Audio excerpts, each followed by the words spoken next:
পাহাড়ের নিচে অবস্থিত একটা ছোট্ট গ্রামে এক রহস্যময় গল্প প্রচলিত ছিল। শোনা যায় বহু বছর আগে একজন সৎ ব্যক্তি একটা গুপ্তধন লুকিয়ে রেখেছিলেন, কিন্তু শর্ত ছিল কঠোর। এই গুপ্তধন খুঁজে পাবেন কেবল একজন সত্যিকারের সৎ মানুষ। গ্রামের বেশিরভাগ মানুষ এটাকে নিছক গল্প মনে করলেও গোপাল নামের এক তরুণ ছেলে দৃঢ়ভাবে বিশ্বাস করত যে গুপ্তধন সত্যিই আছে। বাবার মৃত্যুর পর তার জীবনে অভাব নিত্য সঙ্গী হলেও তার মন ভেঙে পড়েনি।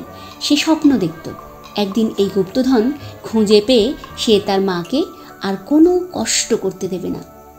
একদিন পুরনো বাক্স ঘাঁটতে গিয়ে গোপাল পেয়ে গেল একটা মানচিত্র। তাতে লেখা ছিল সৎ হৃদয়ের জন্য গুপ্তধন অপেক্ষা করছে। গোপাল দেরি না করে তার সেরা বন্ধু রিমার কাছে ছুটতে গেল। রিমা ছিল সাহসী আর বুদ্ধিমতী মেয়ে। এটা যদি সত্যি হয় তবে আমরা পুরো গ্রামকে সাহায্য করতে পারবো, গোপাল বলল।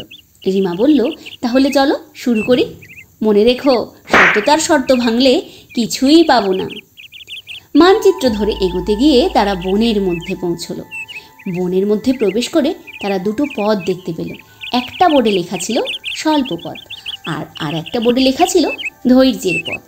গোপাল বলল, স্বল্প পথেই এগোই, চলো, সময় নষ্ট করার কোনো দরকার নেই। রিমা কিন্তু সাবধান করলো, বলল, গল্প সততার কথা বলে, শর্টকাট নিতে গিয়ে ভুল হতে পারে কিন্তু। গোপাল তার কথায় কান্না দিয়ে স্বল্প পথেই এগিয়ে গেল।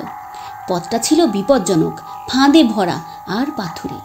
একবার তো গোপাল প্রায় পড়েই যাওয়ার উপক্রম হলো। শেষমেশ তারা ধৈর্যের পথ ধরল, যা ছিল দীর্ঘ কিন্তু নিরাপদ। পথে তারা দেখল এক বৃদ্ধ মানুষ ভীষণ ক্ষুধার্ত অবস্থায় বসে আছেন।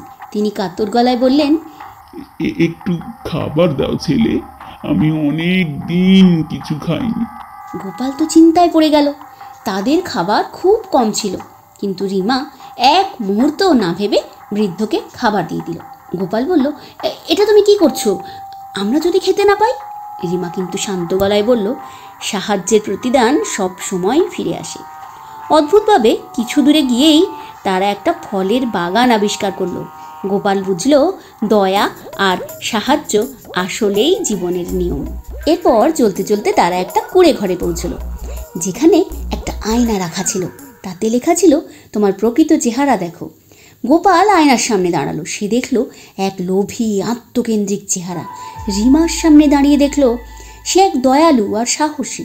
রিমা বলল, গোপাল, সততার পথে চলার জন্য নিজের সাথে সৎ হওয়া প্রয়োজন। গোপাল লজ্জায় চুপ হয়ে গেল। অবশেষে তারা একটা গুহায় পৌঁছলো। সেখানে একটা বাক্সের ওপর লেখা ছিল, সবচেয়ে বড় গুপ্তধন কি?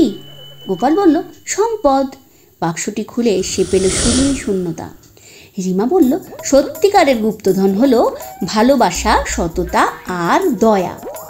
এই কথার সাথে সাথেই বাক্সটা রূপান্তরিত হলো একটা উজ্জ্বল স্ফটিকে। গোপাল সেই স্ফটিক নিয়ে গ্রামে ফিরল।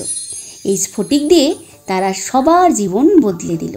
গোপাল বুঝল, জীবনের সবচেয়ে বড় গুপ্তধন হলো সততা আর ভালোবাসার শক্তি। আজ তবে এই পর্যন্তই। নতুন গল্পের সঙ্গে আবার দেখা হবে। Bye bye.